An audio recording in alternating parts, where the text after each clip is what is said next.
حضرت ابو ہریرہ رضی اللہ تعالیٰ عنہ سے روایت ہے، آپ فرماتے ہیں کہ ایک دن نبی کریم رؤوف الرحیم جان کائنات حضرت محمد مصطفیٰ صلی اللہ علیہ وآلہ وسلم نے اپنے پاک اصحاب کے اجتماع میں ارشاد فرمایا، اے میرے صحابہ، کیا تم میں سے کوئی ایسا شخص ہے؟ اور آپ نے 4 صفات شمار کیں اور بعض میں اس سے زائد بھی بیان کی جاتی ہیں۔ حضور نے پہلا سوال کیا، من اصبح منکم اليوم صائما، کہ تم میں کوئی ایسا شخص ہے جس نے آج روزہ رکھا ہو؟ صحابہ کرام بیٹھے ہیں، ان میں ایک ہستی جو کھڑی ہوئی وہ سیدنا صدیق اکبر تھے۔ کہتے ہیں یا رسول اللہ، میں نے روزہ رکھا ہوا ہے۔ حضور نے فرمایا، فمن تبع منکم اليوم جنازۃ، کیا تم میں کوئی ایسا شخص بھی ہے جس نے آج کسی مومن مسلمان کی نماز جنازہ میں شرکت کی ہو؟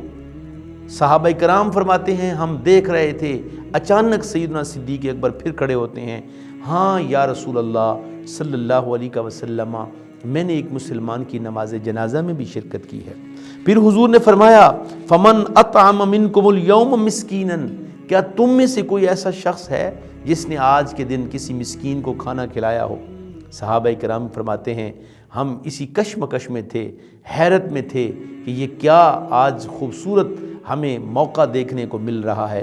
کہتے ہیں پھر تیسری مرتبہ بھی حضرت سیدنا ابو بکر صدیق یار غار مصطفیٰ، افضل البشر بعد الانبیاء، صدیق اکبر رضی اللہ تعالیٰ عنہ کھڑے ہوئے، ہاں یا رسول اللہ، میں نے آج مسکین کو کھانا بھی کھلایا ہے۔ حضور نے چوتھا سوال دہرایا، فرمایا، فمن عاد منکم اليوم مریضا، کیا تم میں کوئی ایسا شخص ہے کہ جس نے آج مریض کی عیادت کی ہو؟ تو کہتے ہیں پھر ہم نے دیکھا، ہماری آنکھوں نے دیکھا، وہی چہرہ، وہی شخصیت دوبارہ کھڑی ہوتی ہیں، یعنی سیدنا ابو بکر صدیق۔ کہتی ہیں ہاں یا رسول اللہ صلی اللہ علیہ وسلم، میں نے آج ایک مریض کی عیادت بھی کی ہے۔ حضور نبی کریم علیہ السلام نے آگے کیا ارشاد فرمایا، مجتمعنا فی امرئ الا دخل الجنہ، فرمایا یہ کسی بندے میں جمع نہیں ہوتی یہ چاروں کی چاروں صفات، مگر جس میں یہ چاروں کی صفات جمع ہو جائیں، چاروں خوبیاں اکٹھی ہو جائیں، اللہ تعالیٰ اس شخص کو جنت میں مقام عطا فرما دیتا ہے۔